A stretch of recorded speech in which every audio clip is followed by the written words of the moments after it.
Bien, perfecto. Vamos con Levin, porque también vamos a hablar de juego, pero vamos a hablar de un juego particular, que es el juego virtual, en el que este autor se especializa y de hecho da charlas, y tuvimos la oportunidad, ¿verdad?, de tenerlo en la Universidad de Lomas, una persona que también tiene, un autor que tiene bastante producción al respecto, y un tema que no solamente preocupa a los teóricos, o en este caso a los profes y demás, sino a todos, porque se inserta en la vida de toda la familia, digamos, ¿no? El juego, y como decíamos hoy, no solamente vamos a trabajar sobre el juego del niño que trata el autor en este texto, pero también a los adultos afecta enormemente, ¿no? Afecta es una palabra que la podemos enlazar con este texto, porque de alguna manera el autor se va a posicionar en un lugar crítico en relación al juego virtual y a la virtualidad. Hay otras miradas, como decía la profe también. De hecho, bueno, yo tengo la particularidad de trabajar en comunicación, entonces también he visto y he trabajado sobre algunas miradas de la virtualidad y, por ejemplo, de los juegos virtuales y de los videojuegos como herramientas de posibilidad para la enseñanza, para trabajar con chicos autistas y demás. Pero eso es otro tema, es otra rama, y todavía no está desarrollada incluso. No hay mucho material al respecto, ni muchas experiencias al respecto todavía, ¿sí? Y de lo que puede generar para recuperar enfermedades incluso. Ahora lo que vamos a trabajar es la virtualidad en los niños, y qué efectos producen en ellos, y cómo funciona el mecanismo de alguna manera. Yo lo voy a trabajar en dos sentidos. Voy a tratar de ser conciso y ordenado en el trabajo con este texto. Lo voy a trabajar en dos sentidos, les decía, en dos partes. La primera parte vamos a hablar de la pregunta que se hace el texto, de alguna manera, ¿no? El texto de Levin, de Esteban Levin, que va a decir, ¿infancia virtual o vamos hacia una infancia virtual? Eso es lo que el autor se va a preguntar como hipótesis. Y va a decir algo en relación a eso. Entonces vamos a trabajar esta pregunta y la niñez interactiva. Y lo segundo que vamos a trabajar, o la segunda parte, es los niños y los videojuegos. ¿Cuáles son los videojuegos a los que juegan? ¿Cuáles son las características de esos juegos? ¿Cuáles son las temáticas? ¿Cuáles son las características de los personajes? ¿Qué producen? ¿Cuáles son los efectos que producen en los niños? Juegos, estas temáticas, estas historias. Entonces, en primer lugar, esta infancia virtual, esta niñez interactiva, por medio de la interacción con las máquinas, con los videojuegos, y cómo es ese mecanismo que funciona en los niños. Luego estos videojuegos como alternativa a otros juegos de los niños, que es el juego natural, el juego creativo, el juego imaginativo del niño, y cómo inventa ciertas realidades desde esta curiosidad y creatividad que los niños manejan. Mucho mejor que en los adultos muchas veces. Entonces, en esas dos direcciones. Voy a arrancar entonces con la frase del comienzo del texto, que es muy significativa, me parece muy ilustrativa de todo el texto. Va a decir Robert Stevenson: en el mundo de confusas sensaciones de los niños, el juego lo es todo. El hacer como si es el meollo de la vida, y aún para salir a dar una vuelta, el niño debe disfrazarse.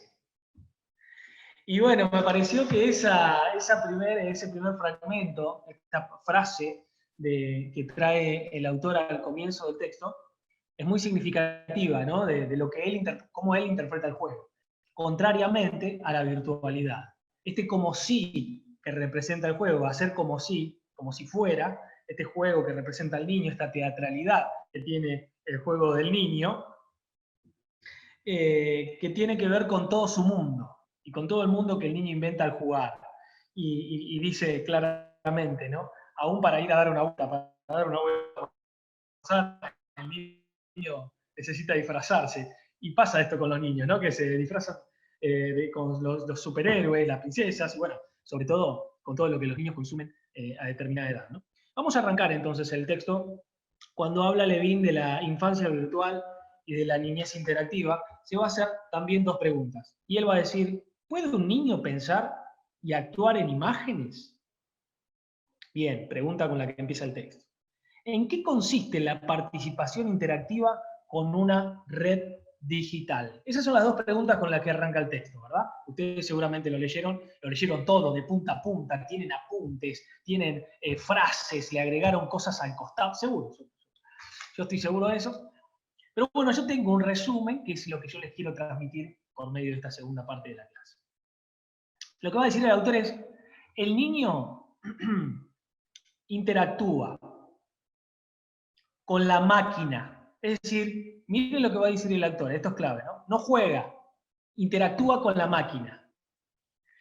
Y al interactuar con la máquina, el niño se hace parte de la máquina. Esto es tremendo, ¿no? Lo que dice el autor. Pero lo va a decir así crudamente, y va a decir, esto es lo que genera la interactividad con los juegos, con las máquinas, con los videojuegos. ¿Qué significa esto, digamos, para el autor? Es que el sujeto objeto del enunciado y la enunciación no pasa a ser el niño, no es el niño. Pasa a ser la máquina imagen. Es decir, el niño se vuelve integrante o pieza de la máquina. Y esto va a implicar un montón de situaciones que vamos a ver ahora un poquito más adelante, entre otras, que el niño deje de jugar, que el niño deje de crear, que el niño pierda esa enorme capacidad que tiene de inventiva, de creatividad, de creación que representa el juego. Esto es lo más significativo. Y lo que va a traer como ejemplo el autor y cómo se inicia todo esto es con aquellos juegos, ¿se acuerdan? Los Tamagotchi, estos juegos chinos, que los chinos, aparte de traernos virus, de mandarnos virus, nos mandan de todo tipo de aparatos habidos y por haber, y en esa época, ya por los 90, nos mandaron el Tamagotchi, ese aparatito que había que dar a comer, atenderlo, lloraba, había que amascarlo, y todo lo que había que hacer con el Tamagotchi, que era toda una novedad, ¿no? Extraordinaria. Yo nunca llegué a tener uno, yo siempre llegué tarde con los juguetes, esto es algo que tengo que seguir elaborando en terapia. El Tamagotchi tampoco estaba en casa, como el Family Game, cuando yo tenía el primer Family Game en casa, no sé, los chicos ya jugaban interactuaban con los videojuegos, ya tenían una Play. Entonces, ¿qué pasa con esto, con el Tamagotchi? ¿Qué pasaba? Esta pantalla, que era un llavero de cristal, que tenía líquido, y que era como un ser, que podía existir, que tenía vida. Muy significativo esto, ¿no? Que era como un ser humano que había había que alimentarlo, que tenía sus necesidades, ¿se acuerdan? Nadie se acuerda, obvio, yo sé que nadie, todos acá, los millennials no están, bien, pero que requería atención. Esa era como la primera interacción que tenían los niños con esta máquina intuitiva. Lo que va a decir Levin es que estos videojuegos, modifican el modo de jugar, esto es importante, de pensar y de experimentar que tienen los niños. Lo modifican la experiencia de jugar, pero no solamente de jugar. Y acá es donde le agrega un toque de gravedad, ¿no? De pensar y de experimentar de los niños. Y habla de una cultura eléctrica. Esta cultura eléctrica que hoy por momentos está exacerbada, pero que ya viene hace unos años. Voy a dar algunos ejemplos y algunos antecedentes de cómo funciona esto. Esta cultura eléctrica, va a decir el autor, de la infancia, una infancia que tiene un tiempo de desarrollo y formación para ejercer la imaginación creadora. Esa es la infancia, así es como la va a definir el autor. Los niños juegan y al jugar lo que hacen es crear mundos, como hablábamos hoy, ¿verdad? Tienen cierta curiosidad, o mucha curiosidad, y creatividad. Y viven una experiencia al jugar. Representa toda una experiencia el juego para los niños. Ahora, esta cultura eléctrica va a interferir con esa experiencia de los niños, con esa posibilidad de crear, de inventar, de curiosear, de inventar personajes, de agarrar objetos y ponerle una función particular, como hablábamos hoy. Luego el autor lo va a nombrar en el texto, ¿no? Con un palo pasa por un niño, pasa por un niño, un palo, y se puede convertir en un caballo, ¿no? O una cajita de fósforo se puede convertir en un avión, o se puede convertir en un carro, en un carrito, en un auto. Y así con cuántas cosas los niños, cuántos mundos inventan. Esto no sucede en la cultura eléctrica, y ahora vamos a ver por qué. Entonces, el autor va a decir, el juego, este juego del niño, esta infancia, tiene un primer momento en el que necesita de los otros, ¿no? Necesita de los otros porque el niño siempre necesita del otro que le signifique el mundo, del otro que le facilite cierto significado, y hablar al principio la palabra, pero también el acercamiento a objetos, a descubrimientos, necesita del otro. Y un segundo momento en el que el niño crea su propio universo. Y al niño lo vamos a ver jugar, lo vamos a ver crear, y puede estar solo y puede estar inventando mundos. Y nadie más que él sabe esos mundos y personajes que el niño está inventando. Pasa eso, ¿no? Con los niños a determinada edad, que tienen amigo invisible, que, no sé, ven cosas raras los niños. O sea, empiezan a inventar. ¿Por qué? Porque tienen su mundo, es un mundo de fantasía, es un mundo de creación, es un mundo de absoluta creatividad, es extraordinario. Y acá es donde el autor va con todo, y va en contra de esta cultura eléctrica y esta virtualidad, que tiene ciertas características que yo les voy a decir ahora. Esa experiencia de jugar se ve interrumpida de alguna manera o interfiere estos aparatos que modifican este modo de jugar, de pensar, como decíamos hoy. Y el pensamiento pasa a ser un pensamiento de conexión, ¿sí? No de creación. Es un pensamiento de conexión. Y no va a ser ya un pensamiento de creación, de asociación. Porque cuando los niños juegan, asocian esto con aquello, inventan esto, ponen, cambian un escenario, traen un personaje. Lo que hacen es asociar. Entonces, ahora va a pasar en esta cultura eléctrica a ser un pensamiento de conexión. Y miren esto. ¿De conexión con qué? Con imágenes, con sonidos, que le dan forma al niño, como una pieza de la maquinaria electrónica, va a decir Levin, ¿no? Vas a ser una pieza más de la maquinaria. ¿Y qué es lo que hace esa pieza electrónica, esa maquinaria? Simular la realidad. Y acá es también donde hay cierto peligro, ¿no? Va a simular la realidad. Y eso es lo que pasa con los videojuegos, que no son reales, no es un mundo real, no es el mundo real. Ahora, ¿qué pasa cuando el niño deja la virtualidad, deja el videojuego, en el mejor de los casos, y esperemos que sea así, y se encuentra con el mundo real? En el mundo real no hay 7 vidas, ¿no? En el mundo real no es que siempre podés tener todo lo que querés, porque hay un otro, porque hay otro niño, porque hay un amiguito, porque hay un compañerito, y que no podés hacer lo que quieras como si tuvieras un control remoto, ¿no? Esto pasa con el juego virtual y el juego real. Y en el juego real te frustrás, te enojás, y también eso es parte del juego. Me peleo con el amiguito, después lo vuelvo a ver, ¿no? O con el compañerito, con el hermano. Y eso en el juego virtual se pierde absolutamente. ¿Y por qué se pierde? Va a decir Levin. Muy bien. Porque este pensamiento de conexión lo que hace es fragmentar y disociar el universo imaginario infantil. ¿Cómo funciona eso?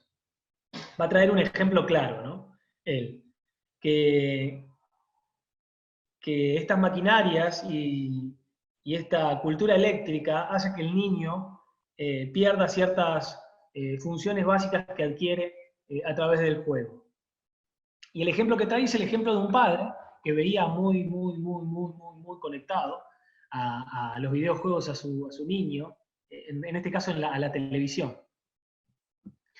Entonces lo que el padre se propuso es, bueno, que el nene juegue con algo diferente para poder incorporar el cuerpo, poner el cuerpo, moverse un poco más y no estar todo el día pegado a la tele. Entonces lo que hace es, ahí aparece el ejemplo del trompo. Este trompo de madera, yo debo confesar que yo llegué a tener un trompo de madera que se Se ponía con un hilo y vos tirabas del hilo y el trompo giraba. Bueno, ahí el autor lo va a traer como ejemplo. Y eso era extraordinario, era fascinante que vos puedas hacer eso con el trompito de madera y con el coso, ¿no? Era como una destreza y una habilidad maravillosa. Pero luego el autor va a decir, esto se fue modernizando y se hizo de plástico y tenía luces, etc. Entonces dice, bueno, le voy a regalar un trompo de eso que lo va a sacar de la televisión.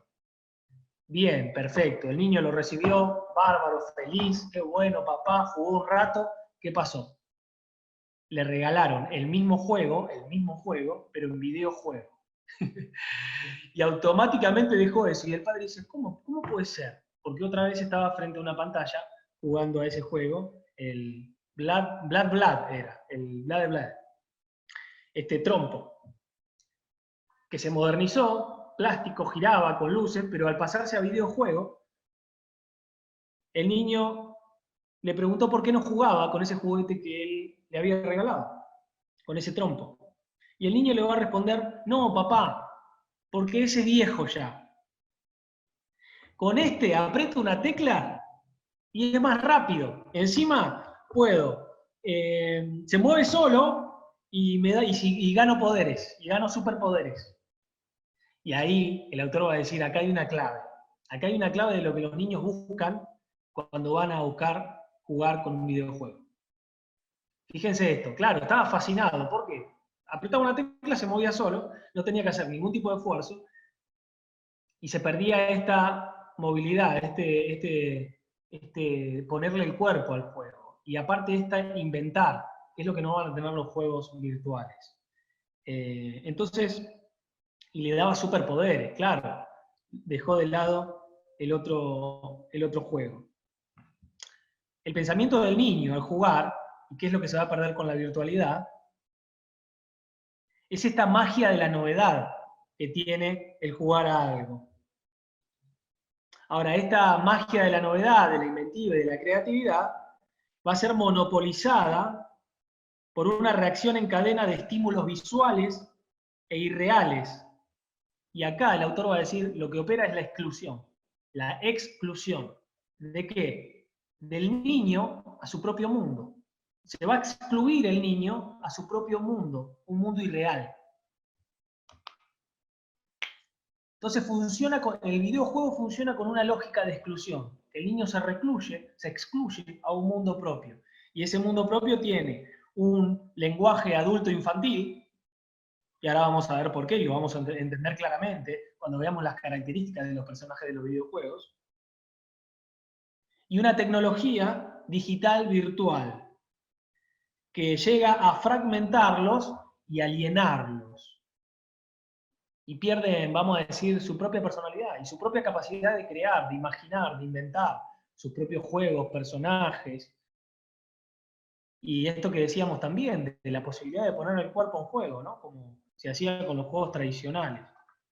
Y el autor no va a decir, volvamos a la antigüedad. No, lo que va a decir es, miren muchachos, cuando ponemos al chico a jugar a un videojuego y lo exponemos a la virtualidad excesiva y a la cultura eléctrica, pasa esto.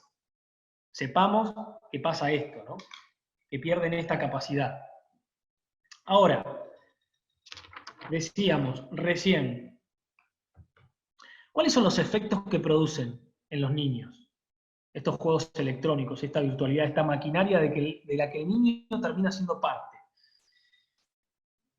Y ejercen un poder, por ejemplo, estos videojuegos ejercen un poder sobre los gustos, sobre las tendencias, sobre las preferencias, proponen e impulsan un pensamiento competitivo, una búsqueda del logro continuo, y por otro lado, como les decía recién, inutiliza el cuerpo y la sensibilidad, ¿no? La función sensorio-motor del niño.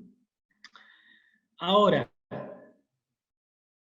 el niño al jugar a un videojuego que ya está predeterminado, no sé si eso se los dije, se los voy a decir después, porque los videojuegos ya están predeterminados, entonces el niño no puede inventar nada, el niño no puede crear nada, y tiene la ilusión de estar creando algo, de estar formando parte de una inventiva y de una creación, pero todo está predeterminado. en la técnica del juego virtual, del videojuego. Y ahora lo vamos a ver, a eso en la segunda parte del texto. El niño se reitera, va a decir Levin. Piensa y siente en imágenes.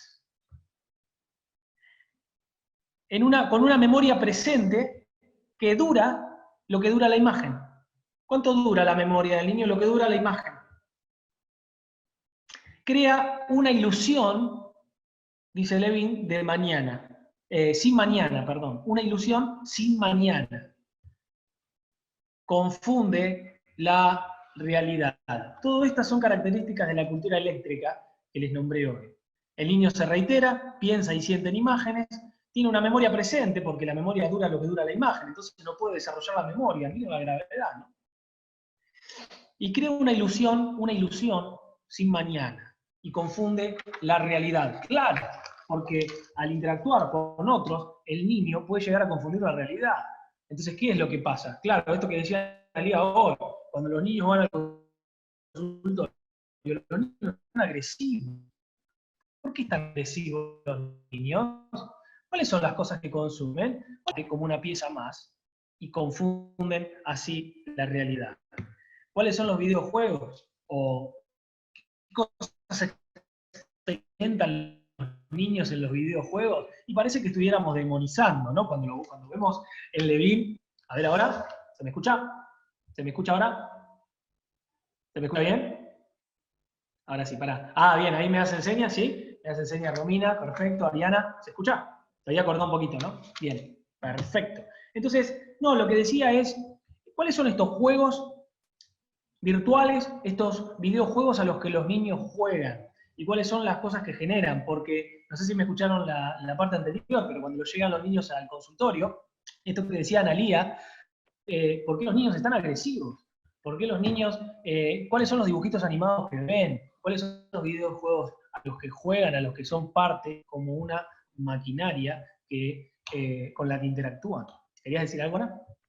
No, te iba a decir que sí, que habíamos, que esa parte se te había escuchado, de esto Claro. de cómo a partir de, claro, de lo que ellos van observando, de lo que se va vivenciando, después pasan a la acción, ¿no? De qué modo pueden procesar eso.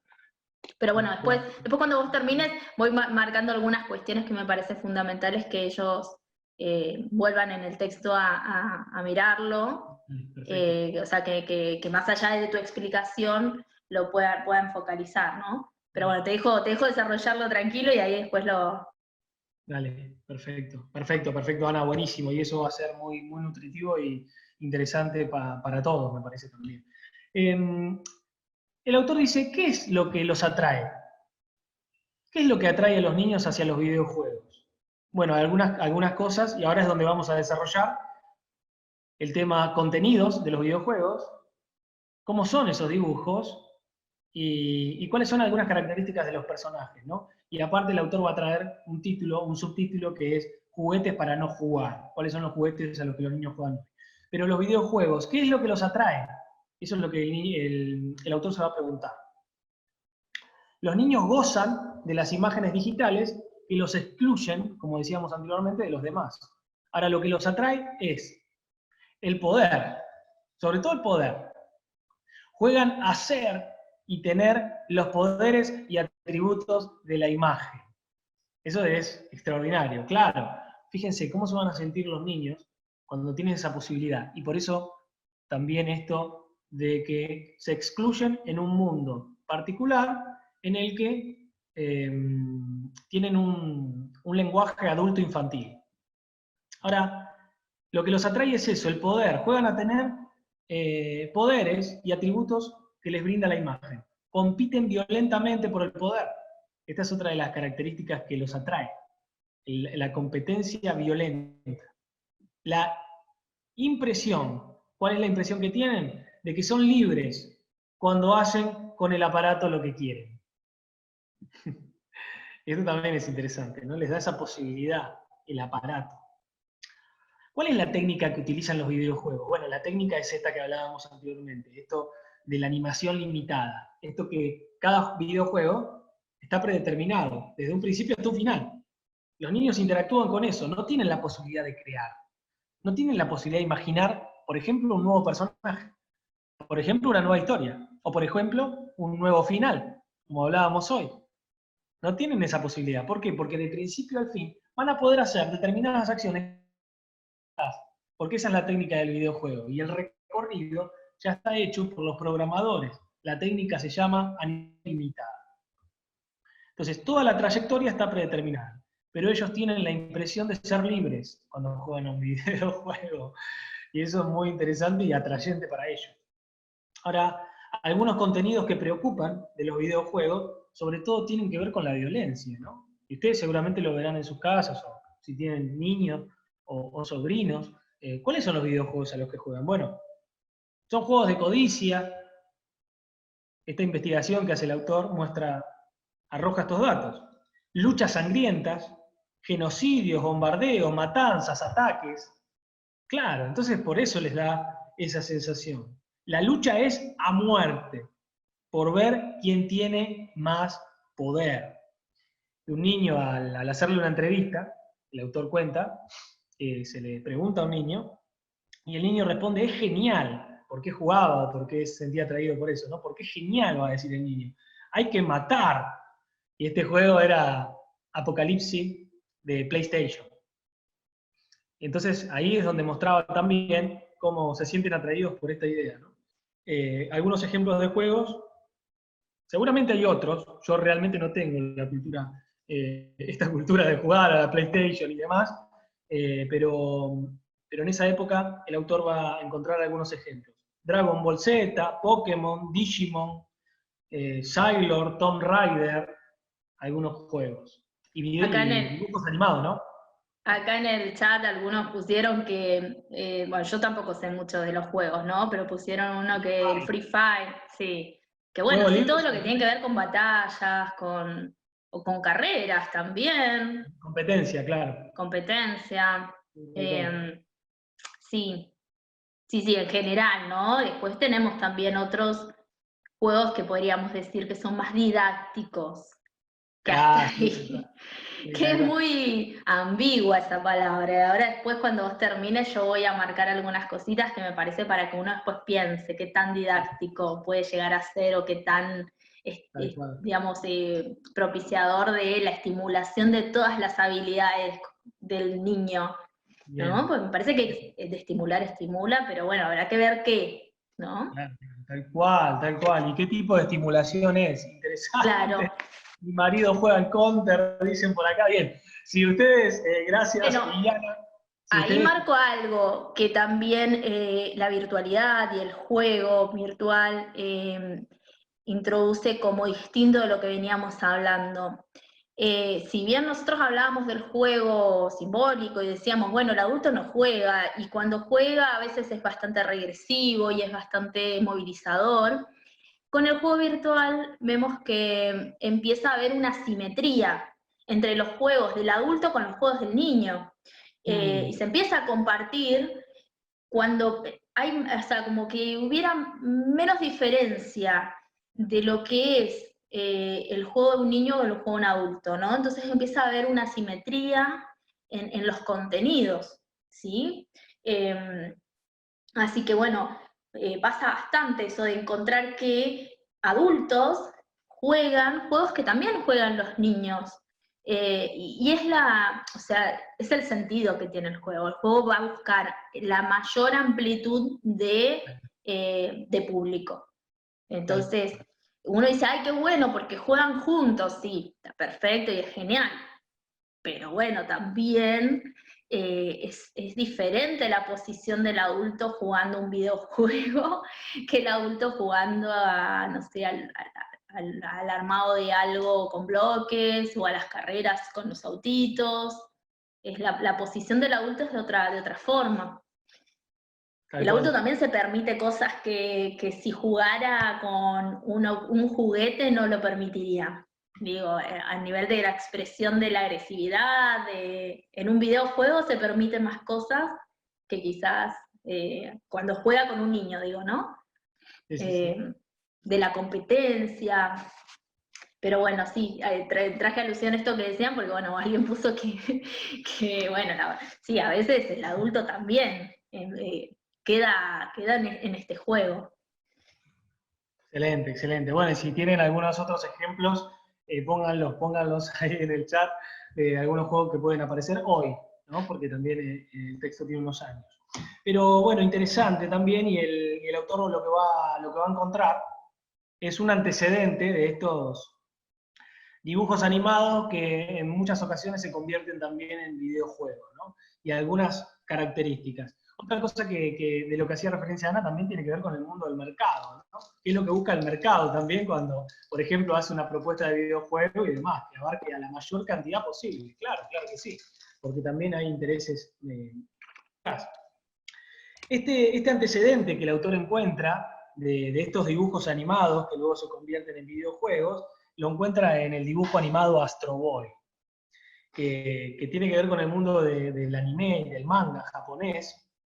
Este dibujo animado, que también yo llegué a ver y está ya ahí, allá por los años 90, pero que es un dibujo animado de los años 60, un anime de los años 60. Interesante la historia, porque ahí el autor nos va a decir que tenía cierto tipo de acción, pero no dejaba de tener una dosis de ternura infantil.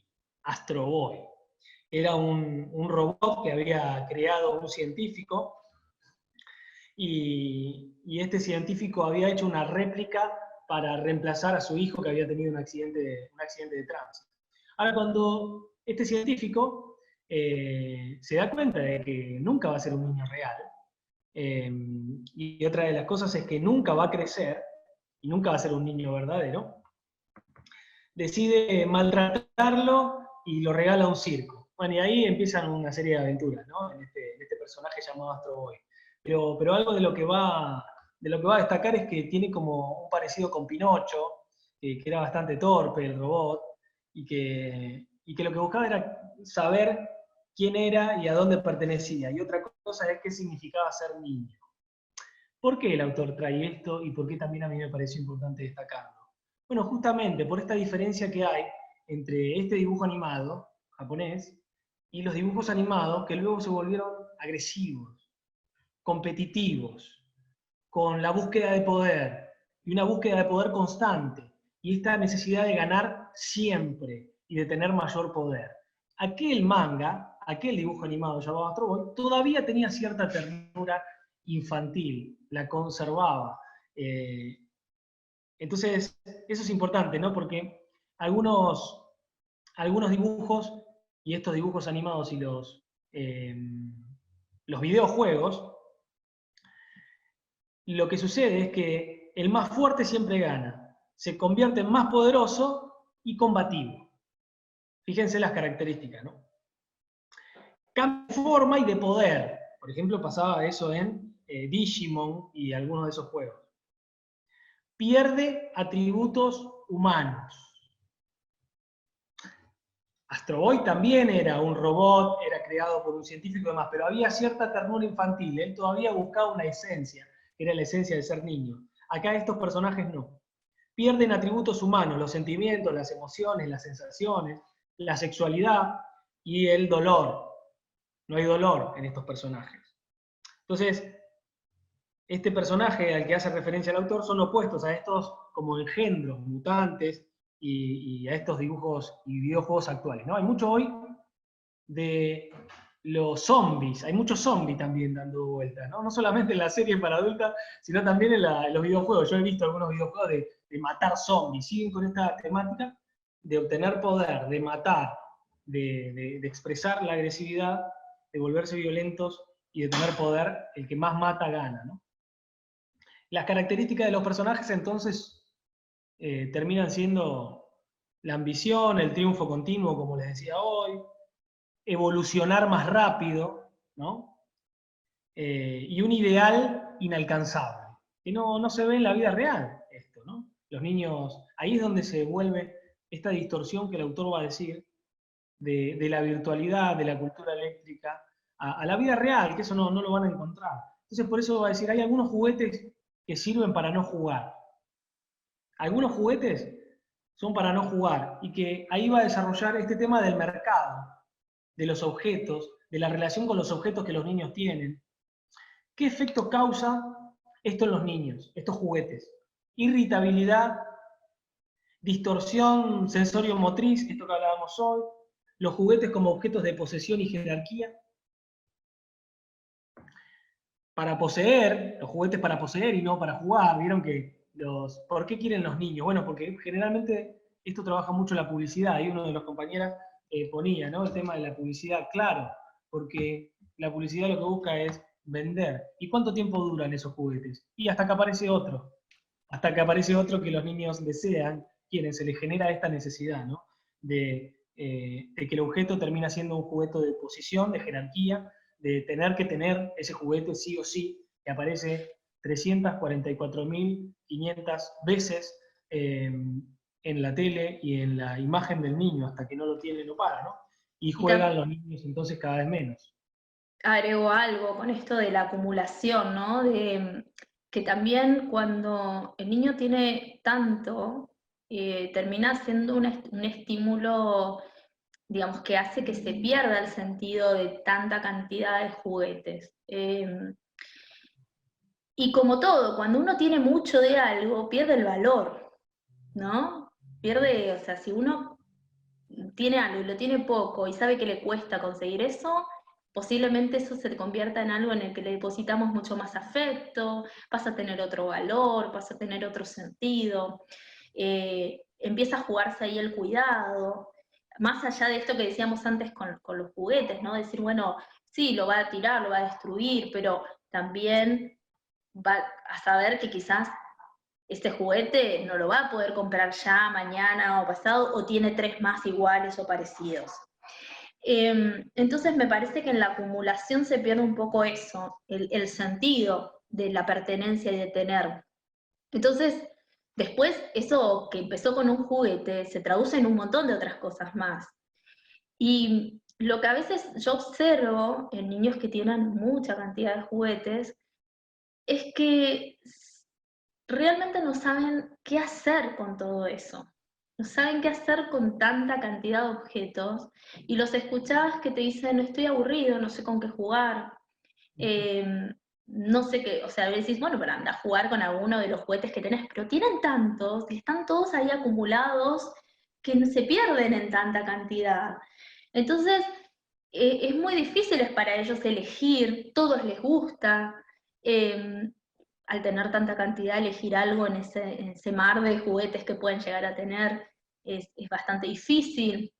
Entonces, me parece que que obviamente que está fomentado por la publicidad, que el niño obviamente termina siendo un poco, les diría, víctima del consumo, pero acá entra para mí muy importante el lugar del adulto, ¿no? ¿Qué lugar como adultos estamos teniendo en ese punto en donde el juguete, el juego pasa a ser, principalmente por ejemplo con juegos virtuales, que si se terminan quieren el siguiente, el que sigue después, porque de hecho aparecen muchas versiones, digamos, o muchas actualizaciones. Entonces, es importante, me parece esto de pensar también el lugar del adulto, ¿no? En esto, porque el adulto, como vos dijiste hace un rato, el niño necesita un otro, y necesita un otro durante muchos años de su vida, pudiendo ser el filtro entre lo que la realidad le ofrece y lo que el niño realmente necesita, Tal cual, me tal cual. parece. Sí, me aparece con lo que decís este concepto del chupete virtual, ¿no? ¿Cuántas veces para que, y el rol del adulto sobre todo, ¿no? ¿Cuántas veces no podemos tramitar cierta relación con los niños y, y lo primero que hacemos hoy, dado que está el dispositivo y la herramienta, es al no incluir, al no incorporar la molestia o por el ritmo de vida que llevamos, la molestia que representa para el adulto el niño y se le termina dando el celular o la tablet o el videojuego como una herramienta para que no distraiga y para que no moleste, ¿no? Entonces, Sí, sí, o eso para que lo ves como no. una normalidad hoy. El tema es cuáles son los efectos que causan en el niño, ¿no? Sí, yo hasta diría que no solo para que no moleste, porque bueno, sí, a veces puede pasar, pero en la gran mayoría de los papás no lo piensan así, o sea, por lo menos no conscientemente, ¿no?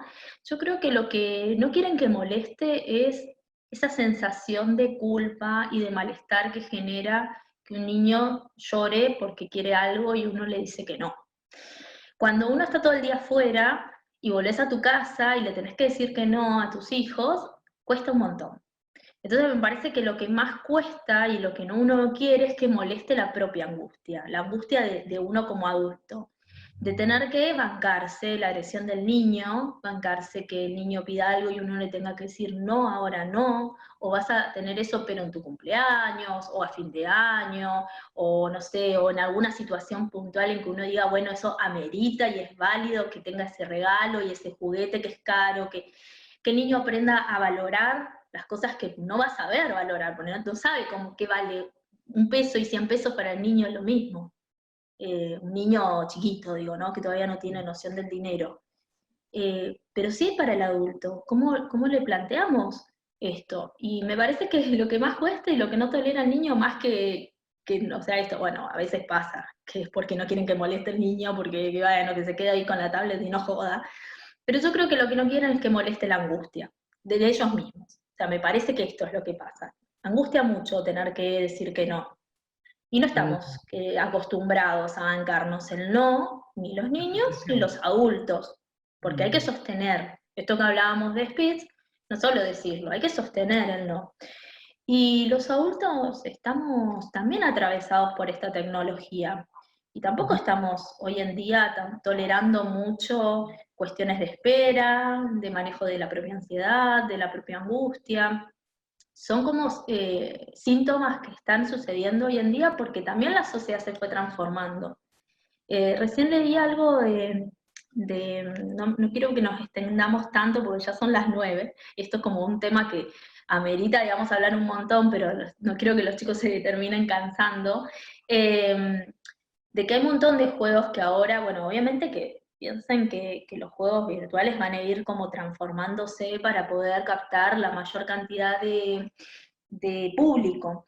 Y bueno, sí, ahora quizás haya juegos que son así en grupos, pero bueno, que siempre tienen como, bueno, lo pusieron ahí, ¿no? Como que siempre esto de la competencia, del ganarle al otro.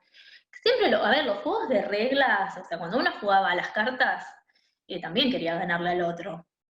Pero había algo diferente en ese contacto frente a frente con el otro, que la pantalla le da una cuestión de frialdad, ¿sí? Yo les digo, ¿qué me pasa actualmente? Yo estoy trabajando con algunos niños desde lo virtual, desde una sesión virtual. Y uno dice, bueno, se van a enganchar. Cuesta tanto porque para ellos es una situación totalmente distinta. O sea, y esa pantalla termina rompiendo ese clima y es muy difícil generar un clima que antes quizás se daba súper natural en un espacio de consultorio, ¿no? Claro. Entonces, bueno, ahora no nos queda otra, estamos haciéndolo virtual porque es lo que nos podemos hacer, pero Esa frialdad acá, justamente en esta clase, no pasa, eso lo sabemos. pero mira, yo les diría que si me dan a elegir, yo prefiero 100.000 veces dar clases en vivo y en directo que Virtual. una clase así. Yo me estoy perdiendo sus opiniones, sus comentarios y hasta ese murmullo que se genera al final cuando ya están cansados y que ya empiezan y yo les tengo que decir, bueno El chicos, placer paren, si de están decir, cansados por pueden favor, salir. cállense, claro. Hasta eso genera como otro dinamismo que ahora no lo tenemos más que nosotros dos. Bueno, podemos habilitar los micrófonos, va a ser un lío, pero bueno, bien.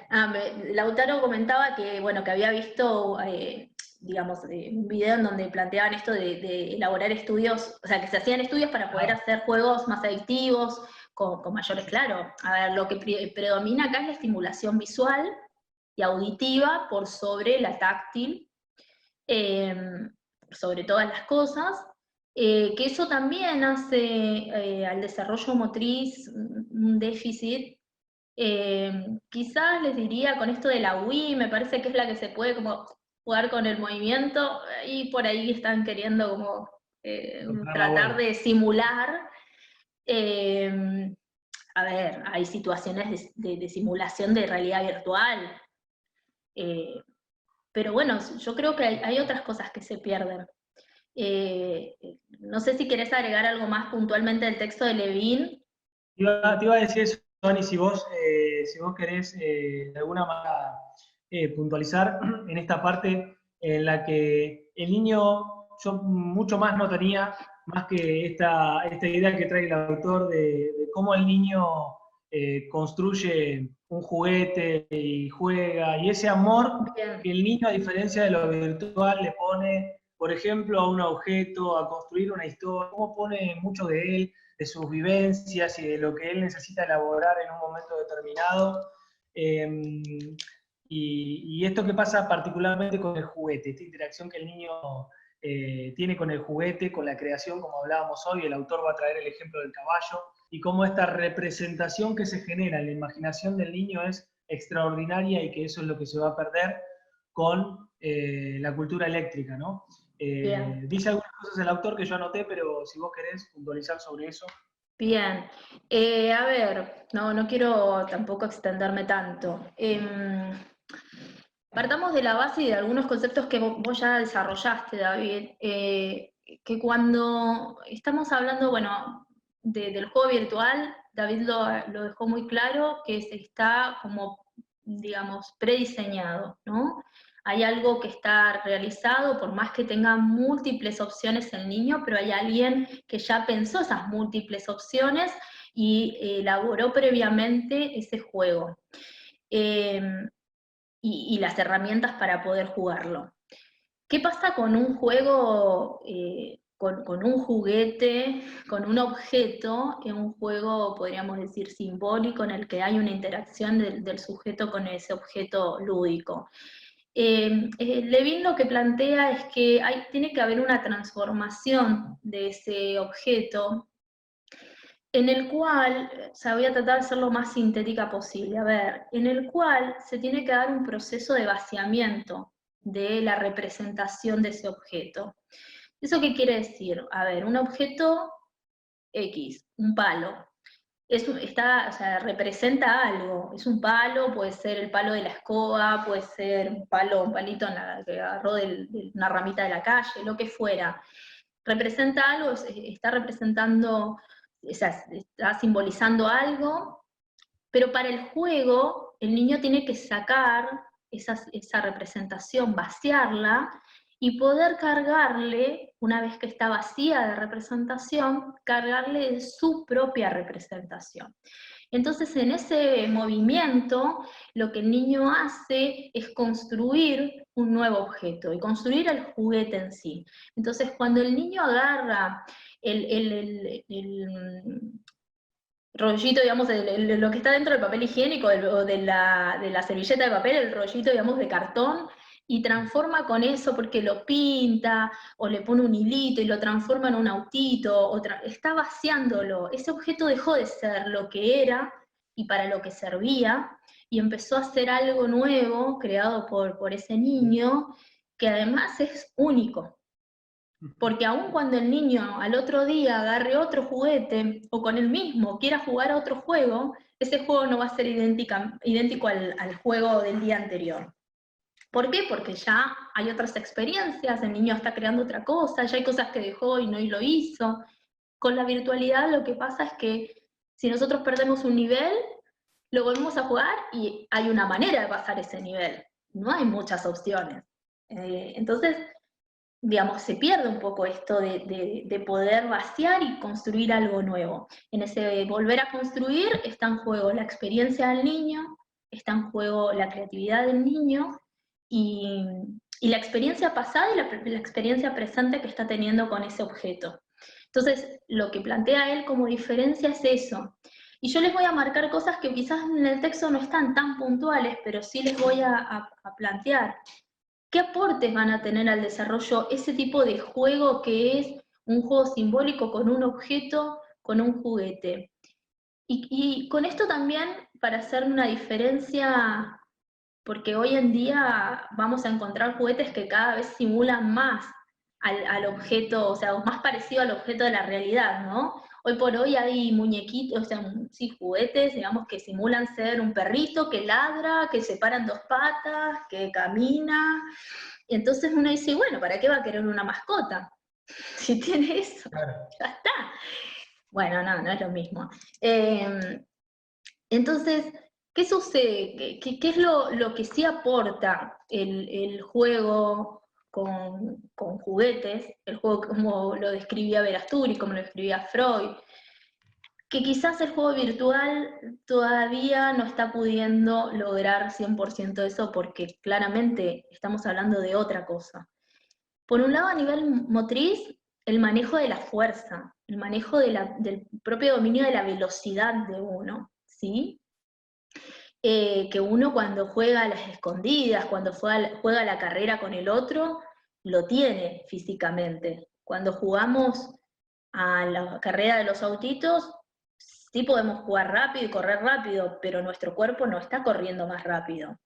Entonces, lo que también uno nota es la hipotonía, digamos, este bajo tono muscular que a veces tienen los niños por la dificultad de ejercitarlo en un juego. La sincronización de movimientos, coordinación entre las manos, las piernas, eso el juego con objetos, con otros, nos permite. La precisión gestual, ¿sí? Hay algo importante que no sé si por ahí el autor Levin puntualmente lo dice, pero hay algo que se pierde en lo virtual y es mirarnos a los ojos. Si ustedes se dan cuenta, yo cuando hablo yo no miro a la cámara, me cuesta un montón, porque estoy mirando a David que lo tengo, entonces miro para abajo, porque estoy acostumbrada a mirar a la cara. Y los chicos con la virtualidad, a veces eso se pierde. Y cuando uno está jugando con el otro en una misma pantalla, no nos estamos mirando la pantalla. Entonces también perdemos esto de la visión, de mirarnos, de sostener la mirada, de ir gestualizando en función de lo que voy sintiendo, ¿no? Esto todo a nivel motriz, ¿eh? El reconocimiento de mi propio cuerpo, y la imagen corporal que voy teniendo. En el contacto con el otro yo voy midiendo mi cuerpo, y en ese medir mi cuerpo también voy teniendo noción de mi propio yo. La coordinación óculo-manual, o sea, visión, prehensión, digamos, de poder ir, que esto quizás lo estimula en algún punto, lo puede llegar a estimular un juego virtual, pero no del todo, porque podemos ver niños que, yo siempre hago este ejemplo, niños que pueden hacer este movimiento para abrir una foto en la pantalla, pero no pueden agarrar la virome, y tienen una labilidad para escribir, que uno dice, pero ¿cómo? Porque no hay estimulación. Y esto es el desarrollo de la motricidad fina. Bueno, ¿qué otras cosas estimula el juego con un juguete y que quizás cueste un poco más desde la virtualidad? Lo cognitivo. Acá quizás es mucho la estimulación, digamos, cognitiva que se tiene desde la imagen y desde el sonido, pero poco desde lo que tiene que ver con lo táctil y con por ahí otras, digamos, percepciones más del gusto, ¿no? Cuando un niño agarra a la tierra y se la lleva a la boca porque está jugando, hay una estimulación también del gusto allí. Y puede, esto de me da asco o no me gusta. Bueno, comprender el entorno desde lo cognitivo, el niño desde el juego puede comprender el entorno, la realidad, poder empezar a pensar cómo manejar esa realidad. Poder, a partir del contacto con diferentes objetos, poder tener noción del mundo físico, el mundo de los objetos, ¿sí? De sus características, de sus cualidades, de si es caliente, si es frío, cuestiones que después de los estados de la materia, ¿no? Cuando juega con agua, cuando juega con tierra, cuando jugamos con masa. Desde el punto de vista social, el niño puede con el juego comunicar con otros. Esto que decían de, bueno, jugar con otros niños, ir hablándose entre, bueno, obviamente que busca esto, la comunicación, pero la comunicación, cuando yo lo tengo enfrente al otro, tengo que mirarlo para poder hablar, para poder dirigir la mirada hacia la persona que estoy queriendo. Y tengo que además tener algo que hoy en día pasa bastante, se ve bastante como sintomatología, a veces dentro de un cuadro más amplio y otras veces dentro no de un diagnóstico. La dificultad del niño del chequeo que el otro me está prestando atención. Entonces, yo necesito tener como un ida y vuelta. Yo busco que el otro, o sea, le digo algo, lo miro y veo que chequee que, o lo que yo estoy señalando, o lo que yo estoy mostrando, el otro pudo captar lo que estoy queriendo mostrarle. Entonces uno tiene que estar chequeando desde la mirada. Esto en la virtualidad, o sea, pasa solamente desde la oralidad. Y más allá de que uno pueda mirar la pantalla, vuelvo a decir, no es lo mismo mirar a los ojos a alguien que mirar la pantalla y ver allí los ojos de otra persona.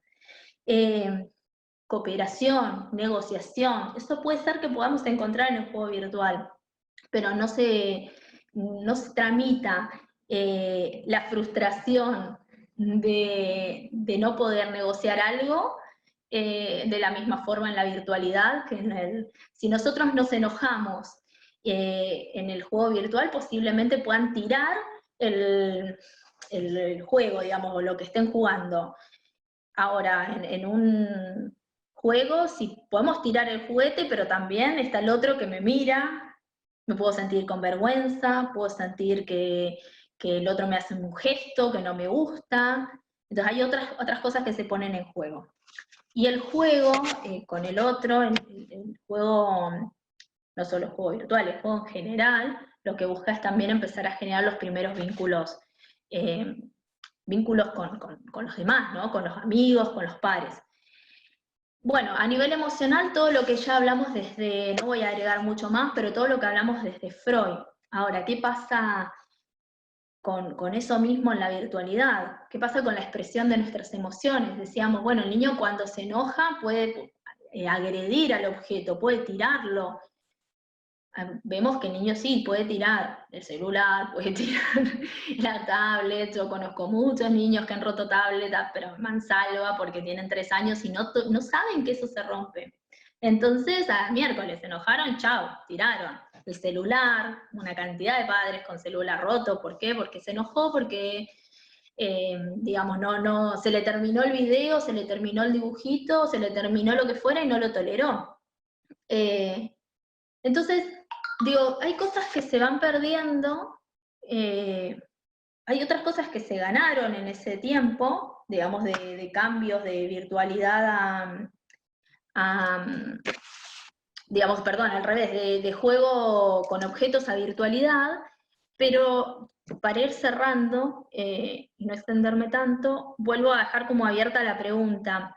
Ante esto, uno siempre tiene que pensar qué rol como adulto uno está teniendo en el intermedio entre el niño y los objetos, ya sea virtuales o objetos materiales en sí. Porque ahí me parece que es importante entenderlo, ¿no? Así como el adulto daba el juguete al niño, el objeto, y él sigue siendo, me parece que también es el que habilita que se sienta a jugar a un juego, le pone horarios, o debería, poder tolerar, porque ahora con el celular lo que tenemos es que en cualquier momento se puede jugar. Entonces están en el colectivo y están jugando. Antes en el colectivo te aburrías y mirabas la calle y te imaginabas cosas, no sé. Pero yo me aburría cuando viajaba en colectivo, pero bueno, me la bancaba. También, ¿qué haces con el aburrimiento? Los niños hoy no saben qué hacer con el aburrimiento, porque como todo el tiempo están con el celular, y ante el aburrimiento el celular es un recurso, el adulto no sabemos los adultos qué hacer con el aburrimiento. Y el aburrimiento, Ana, también nos da la posibilidad también de crear, ¿no? Sí, sí, sí. Digamos, y es como un montón de cosas que se pierden. Yo no digo que se han adquirido muchas capacidades también con el juego virtual, y de hecho es una herramienta que hoy nos está sirviendo de dar clases. Sí, tal cual. pero también qué La hacemos virtual learning. con esa herramienta y, Ahí cómo Patricia y nos hace, cuándo, ¿cómo? ahí Patricia hacía una pregunta sobre los videojuegos. Dice, ¿los juegos virtuales a futuro hacen de los niños un diálogo monotemático? Y sí, a ver, depende también. A ver, yo no digo que sea solamente eso, el juego virtual, un diálogo monotemático. También está, vuelvo a decir, acá la intervención del adulto, que el adulto pueda frenar y preguntar otras cosas, que el adulto pueda generar momentos de comunicación de otros temas que no sean lo que está jugando en el dibujito, o sea, en el juego virtual. Y me parece que lo que nos pasó es que nos olvidamos que seguimos siendo los adultos los intermediarios entre el niño y el mundo. Y como los niños manejan tan bien la tecnología, mucho más que nosotros los adultos, los dejamos. Y nos Me olvidamos que preguntaba, teníamos que ser un poco el filtro. ¿Cómo los podemos dejar liberar? ¿No? Me parece, si quedó alguna duda, nos hacen preguntas por mail. Eh, y les dejamos en estos días ya los videos. La verdad, bueno, gracias David, la clase excelente. Te gracias agradezco a todos. mucho por Gracias a vos. darla y bueno, los Gracias. chicos que se quedaron. Así que, ay, perdón, los textos, les comparto pantalla un ratito. Les comparto pantalla, paren, no se vayan, no No se se vayan. quedaban porque la clase estaba interesante y la charla estaba interesante. Era por los textos No, para... era por esto, chicos, vamos acá, el cronograma, ¿lo Y están todos lo viendo? sabemos. Sí, sí, no, además se querían quedar por eso, sí, sí. Bueno, a ver, como verán, aquí está el de introducción, sí, todo lo que está subrayado, ¿eh? El de introducción a la psicología del desarrollo, que es como un poco la definición de psicología. El de Laura Berg, tanto el de las teorías como el de los métodos, ¿sí? Después lo de Del Val no, o sea, lo que tienen en el videíto de desarrollo intrauterino no, y lo que hicieron en el trabajo tampoco. Y después vamos a la clase 2, la ficha de pulsión, todos los textos de Freud acá y el de Génesis de las relaciones objetales de Aquesta es en realidad el texto de Spitz, ¿sí? Es el resumen del texto de Spitz. Y por último, bueno, acá sexualidad y género, el de Fernández Ana María, de Ana María Fernández, y lo de hoy, más allá del principio de placer, el juego del Fordá, Averasturi, el niño y sus juegos, que es la introducción, y lo de Levin. Esto para la clase que viene. Portellano no, aquí está, que es la introducción a todo lo que es la teoría de Piaget, pero esto no va a entrar en el parcial, solamente para que ustedes ya puedan empezar a leerlo para la clase que viene. Y el texto de Piaget, el del nivel sensomotor. Este de acá no, después lo vamos a ir en todo caso completando con otros textos que van a venir después del parcial. ¿Sí? Espero que quede claro. Cualquier duda, esto si quieren yo lo vuelvo a poner en el blog para que ustedes lo tengan, pero bueno, ya pobres quedaron hasta lo último, por lo menos que valga la espera. ¿Se vio bien, David, ahí en la pantalla? Porque no sé Sí, si... Sí, sí, sí, los se chicos... vio bárbaro, se vio bárbaro. No sé si las chicas lo Perfecto. vieron bien. ¿Se vio bien? Las chicas que están ahí con cámara. Sí, Sí, perfecto. Bueno, se vio bien. genial, sí, ahí Stephanie también puso. Bueno, chicos, cualquier duda igual consulten, no se hagan problema, los liberamos porque es tardísimo y la verdad que les agradezco muchísimo que se hayan quedado hasta este momento. Así que bueno, nos Gracias. vemos la semana que viene y cualquier duda el jueves me escriben por mail. Gracias por la atención también de la clase. Muchas gracias, chicos. Muchas gracias. Gracias por quedarse, por prestar atención.